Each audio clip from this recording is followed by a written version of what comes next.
तो बेटा सपना सिर्फ देखने से पूरा नहीं होता, सपना काम करने से पूरा होता है। जैसे जैसे मैं आपको कहता जाऊं आप वैसा करता जाओ, आपका जब रिजल्ट आएगा, आपकी जब मार्कशीट आएगी तो उसमें आपके 70 में से 70 होंगे। सबसे पहले आपको क्या करना है, NCERT line to line mastery करनी है।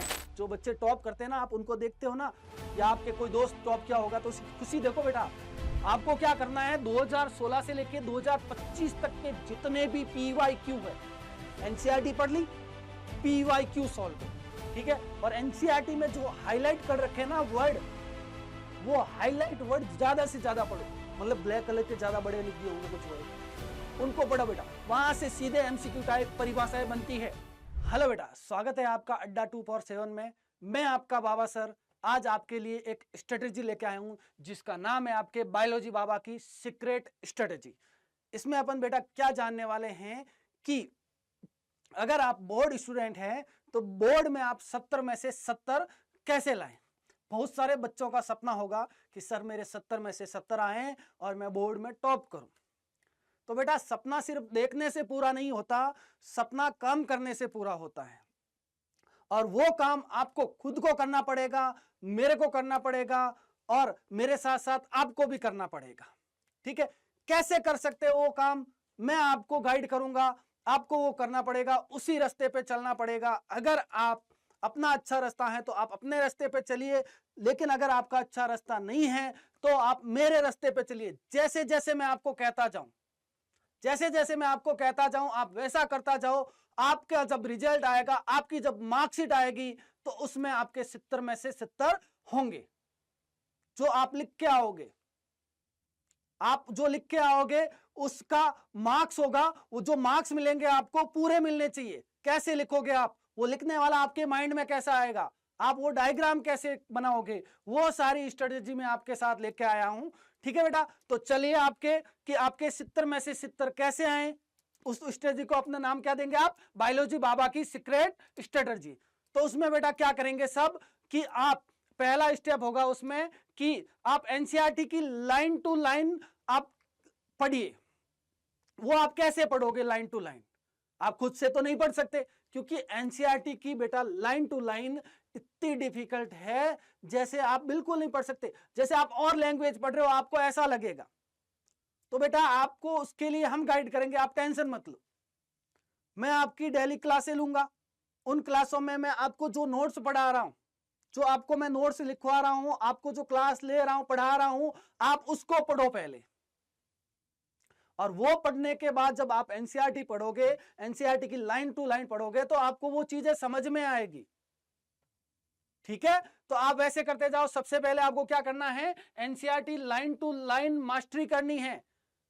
लाइन टू लाइन में मास्टरी होनी चाहिए। नहीं, ऐसा नहीं है कि आपके एक लाइन अच्छी है दूसरी लाइन टोमेटो फिश, ऐसा नहीं होना चाहिए बेटा। हर लाइन आपको अच्छी, आपकी तकड़ी होनी चाहिए। एनसीईआरटी की हर लाइन का मतलब पता होना चाहिए।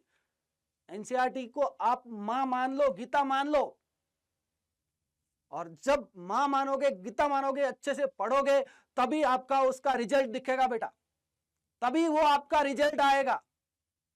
और जब वो रिजल्ट आएगा उसमें 70 में से 70 आएंगे ना, जो आपको खुशी मिलेगी, सोचना बाद में, अभी फील करो उस खुशी को कि सर हाँ हमारे 70 में से 70 आएंगे तो हमें वो खुशी मिलेगी, हम अभी फील कर रहे हैं।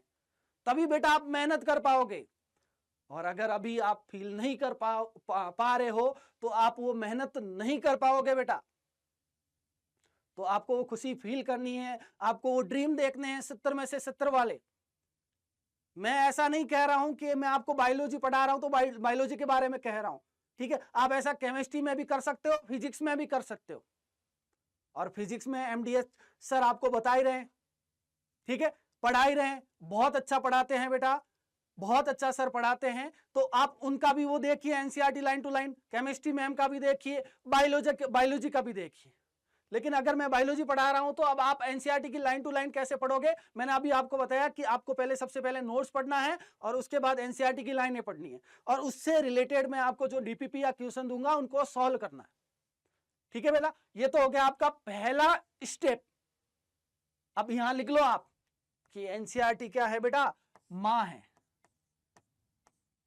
या गीता लिख लो, जो आप ग्रंथ पढ़ते हो, या कुरान लिख लो, अगर आप कुरान पढ़ते हो तो सारे अपन वैसे ही पढ़ना है सारी चीजें, ठीक है। वैसे करोगे ना बेटा, अच्छे से पढ़ोगे, बहुत अच्छी अच्छी चीजें एनसीईआरटी में। आप पहली बार पढ़ोगे, आप दूसरी बार पढ़ोगे तो आपको कुछ न्यू लगेगा, तीसरी बार पढ़ोगे तो आपको और कुछ न्यू लगेगा। तो आपको क्या करना है बेटा, आपको 5 बार रिवीजन करना है। कितनी बार? 5 बार। 3 बार तो पढ़कर, 3 बार तो आपको पढ़कर करना है बेटा। एनसीईआरटी पढ़ रहे हैं, हाँ ये लिखा है, हाँ ये लिखा है, हाँ ये लिखा है। उसके बाद 2 बार लिख कर रिवीजन करना है, ठीक है। 5 बार में आपका हो जाएगा। और अगर किसी बच्चे का 5 बार में भी नहीं हो रहा है ना, फिर वही 1 बार ऐसे करो, 5 बार और करो, मतलब 3 बार तो पढ़कर और 2 बार लिख कर। और जब ये चीजें आप करोगे ना बेटा, तो जो रिजल्ट दिखेगा ना, मजा ही आ जाएगा। और वही तो चाहिए हमें, रिजल्ट ही तो चाहिए।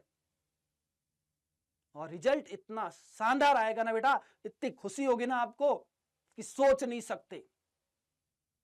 जो बच्चे टॉप करते हैं ना, आप उनको देखते हो ना, या आपके कोई दोस्त टॉप किया होगा तो उसकी खुशी देखो बेटा, वो खुशी ना आज जब आपको मिलेगी तो आप उसको फील करो ना, उसके लिए मेहनत करो ना। और जब मेहनत करोगे तो बेटा रिजल्ट जरूर मिलेगा, ठीक है। तो दूसरा क्या हो गया बेटा, एनसीईआरटी की हर लाइन से सवाल और हर लाइन से नंबर, ठीक है। हर लाइन से सवाल बनेगा आपके और हर लाइन से आपको नंबर मिलेंगे अगर आप पढ़ोगे तो। ये हो गया। दूसरा स्टेप है बेटा पीवाईक्यू का जादू। आपको क्या करना है, 2016 से लेके 2025 तक के जितने भी पीवाईक्यू है, एनसीईआरटी पढ़ ली, पीवाईक्यू सॉल्व करो, प्रीवियस ईयर क्वेश्चन। अब उसमें क्या होगा बेटा, आपको जितने भी आपके पीवाईक्यू आप सॉल्व कर लोगे, आप इतने साल के 2016 से लेके 25 तक, तो आपके क्या होंगे, 80% सवाल तो वही आ जाएंगे। 80% सवाल तो क्या आ जाएंगे, वही आ जाएंगे, ठीक है। अब 20% बच्चे बेटा, 20% आप एनसीईआरटी पढ़ रहे हो ना, अब बाकी के क्वेश्चन वहां से कर लोगे। तो यही तो करना बेटा, यही तो चाहिए कि 80% अपन को पीवाईक्यू में से मिल गए। चलो एनसीईआरटी पढ़ रहे हो तो वहां से भी तो कर रहे हो आप, वहां भी तो मेहनत कर रहे हो, पीवाईक्यू पे मेहनत कर रहे हो, एनसीईआरटी पे मेहनत कर रहे हो। और 80% तो पीवाईक्यू से मिल रहे हैं, वहां से मेहनत की, और 20% आप एनसीईआरटी से मान लो, 100 मिलेगी बेटा आपको। 100% मेहनत आप कर रहे हो ना, तो आपको 100 वापस मिलेगा। बोर्ड में मिलेगा, सीयूटी में मिलेगा, नीट में मिलेगा। और जब वहां से रिजल्ट मिलना शुरू होगा ना, तो आपको आगे मेहनत करने के लिए आप बहुत ज्यादा उत्साहित रहो, आप आगे मेहनत करोगे, ठीक है। तो ये हो गया, आपको क्या करना है बेटा, पीवाईक्यू देखना है। अब स्टेप 3 क्या है बेटा, स्कोरिंग टॉपिक आप ले लो। स्कोरिंग टॉपिक कौन से, उनको बार बार पढ़ो, ठीक है। अगर सिंपल है तो 1-2 बार पढ़ो, और अगर हार्ड है तो उससे 3-4 बार पढ़ो, ठीक है। स्कोरिंग टॉपिक आपके कौन कौन से हैं, रिप्रोडक्शन ऑर्गेनिज्म, रिप्रोडक्शन यूनिट मान लो पूरी, बहुत स्कोरिंग है बेटा, और सिंपल भी है, और वाईटी पे और ऐप पे उसकी क्लासेस शुरू हो चुकी है, ठीक है। दूसरा हो गया बेटा जेनेटिक और इवोल्यूशन, ये भी बहुत अच्छा स्कोरिंग चैप्टर है, थोड़ा डिफिकल्ट जरूर है, लेकिन आप जैसे मैं कहता जाऊं, आप पढ़ोगे ना बेटा, आपके इसमें पूरे में से पूरे नंबर आएंगे।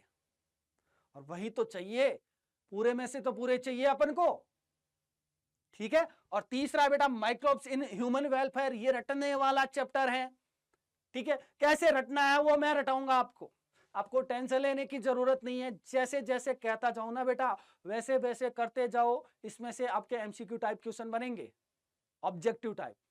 और वही तो चाहिए, ऑब्जेक्टिव तो सही होने चाहिए, ठीक है।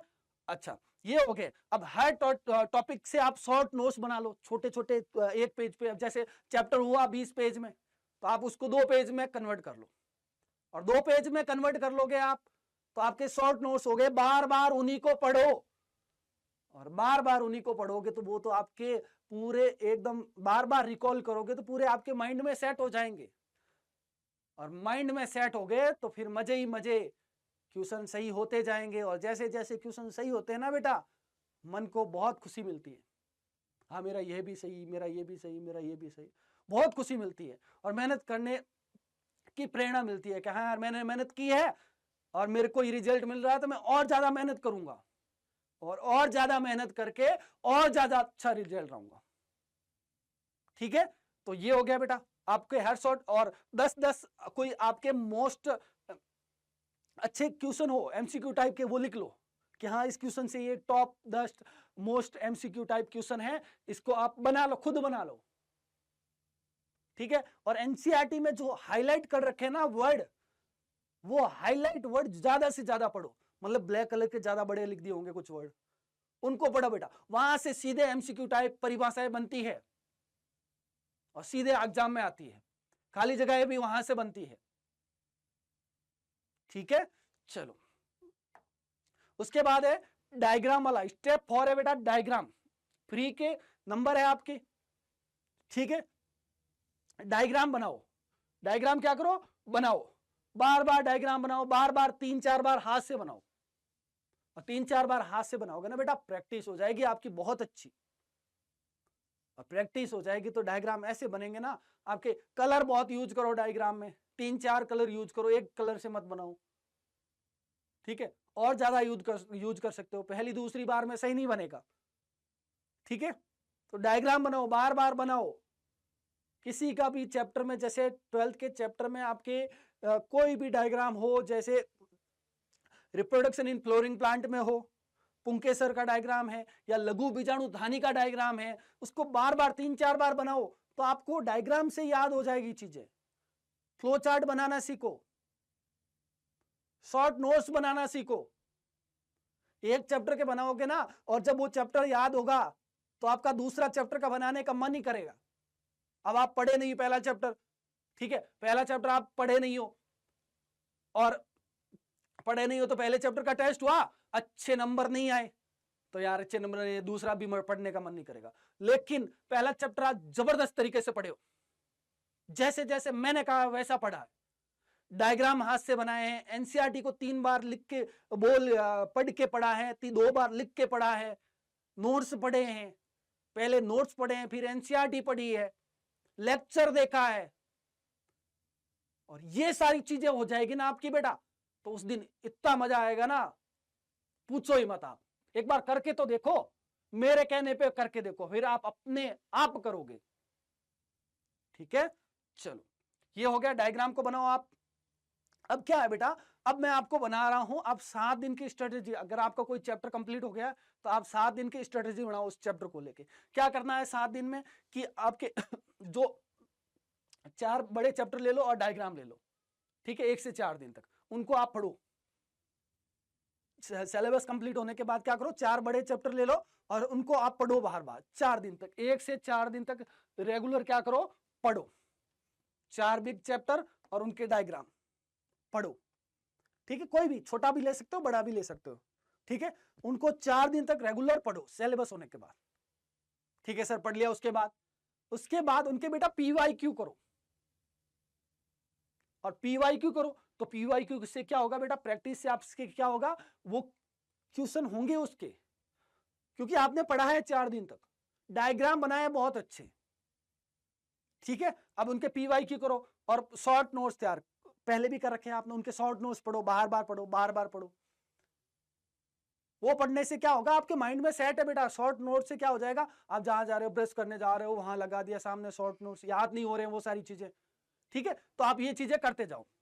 अच्छा, उसके बाद फुल सिलेबस का क्या दो, टेस्ट दो। और टेस्ट दोगे तो आपको पता चलेगा हाँ हमारे कहां कहां गलतियां हो रही है, और जो गलतियां हो रही है ना बेटा उसको लिखते जाओ। गलतियों को एक अलग से कॉपी बना दो जिसका नाम लिख दो गलतियां, मेरी गलतियां, ताकि आप वो हमेशा देखो ना आपको कौन कौन सी गलतियां हैं, आप दूसरी बार नहीं करोगे। जैसे कभी कभार आपने देखा होगा घर में कोई चीज पड़ी है और आपके पैर की जो सबसे लास्ट उंगली है वो 1 बार टकराई, 2 बार टकराई, तो गलती से हुई ना। अब तीसरी चौथी बार देखना आप वहां से टकराओ तो बताना। नहीं होता बेटा, क्योंकि आपको पता है वहां दर्द होता है, जगह पता चल गई आपको। रोड पे जा रहे हो, एक गड्ढा बना है, पहली बार आपने नहीं देखा, आपकी साइकिल चला रहे हो अंदर गिर गए, दूसरी बार भी नहीं देखा, लेकिन तीसरी चौथी बार जाओगे ना पता चलेगा आपको कि हाँ यहाँ गड्ढा है, हाँ यहाँ क्या है, गड्ढा है, तो आप उसमें नहीं गिरोगे बेटा। वैसे ही आपको पढ़ाई करनी है, वैसे ही आपको पढ़ना है, ठीक है। ओके, मॉर्निंग में आपको रिवीजन करना है और रात को आपको मजे करने हैं, ठीक है। मतलब आराम से सोना है आपको, 8 घंटे की नींद लेनी है। यूं नहीं रात को पढ़ रहे हो बहुत सारा, सुबह भी पढ़ रहे हो, रात को भी पढ़ रहे हो। रात को मजे से सोना है बेटा और पूरी नींद लेनी है और अच्छे से पढ़ना है, ठीक है। ओके चलो, और टेस्ट, फुल सिलेबस टेस्ट तो आपको देते ही रहना है। आपको बताया था अभी, सिलेबस करो, 4 दिन तक पढ़ो, उसके बाद PYQ देखो, डायग्राम बनाओ, और उसके बाद क्या दो, टेस्ट दो। ये हो गया आपका 7 दिन का रूटीन हो गया, जब आपका सिलेबस क्या हो जाए, कंप्लीट हो जाए। और उसके बाद क्या है, रिजल्ट बहुत अच्छा है, ठीक है बेटा। तो चलो आज के लिए इतना ही, जल्दी मैं आपके लिए अच्छा वीडियो लेके आऊंगा। Thank you so much.